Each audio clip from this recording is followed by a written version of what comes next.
बिस्मिल्लाहिर्रहमानिर्रहीम।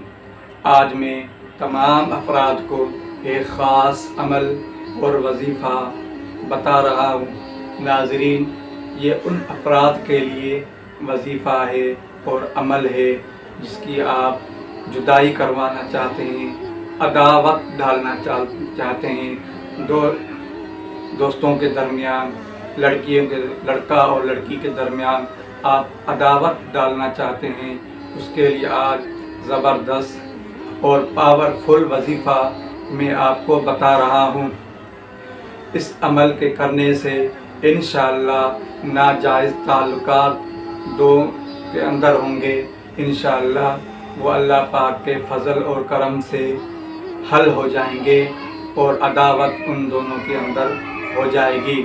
नाजायज़ तरीक़े का इस्तेमाल करते हैं, नाजायज़ होता है ताल्लुकात, उसके अंदर आप इस अमल को करें। इंशाअल्लाह काफ़ी हद तक आपको फ़ायदा ज़रूर मिलेगा।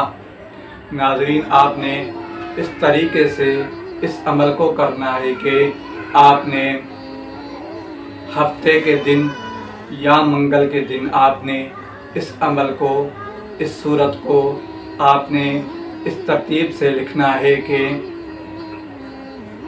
सूरतुल फील का अमल है। आपने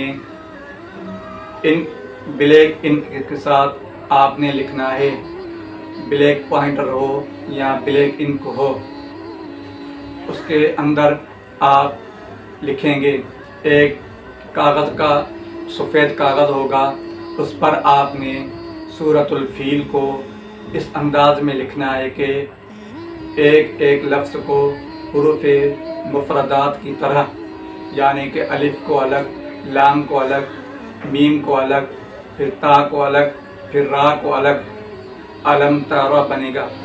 सूरतुल फील को अलम तरा कैफ़ फ़अल रब्बुका बिअस्हाबिल फील, ये पूरी सूरत आपने लिखनी है हुरूफ़े मुफ़रदात के अंदाज में। मुफ़रदात यानी उसको कहते हैं कि अलग अलग हरूफ को मुफ़रदात कहते हैं। मुफ़रदात के तरीके से आपने लिखनी है। अलिफ को अलग, फिर लाम को अलग, मीम को अलग, फिर ता को अलग, अलम तारा बन जाएगा। सही है, अलिफ अलिफ करके आपने इसी तरतीब से इस सूरत को लिखना है। और आखिर में आपने उस तावीज़ को लपेट करके आप किसी कब्रिस्तान में और दफन कर दें।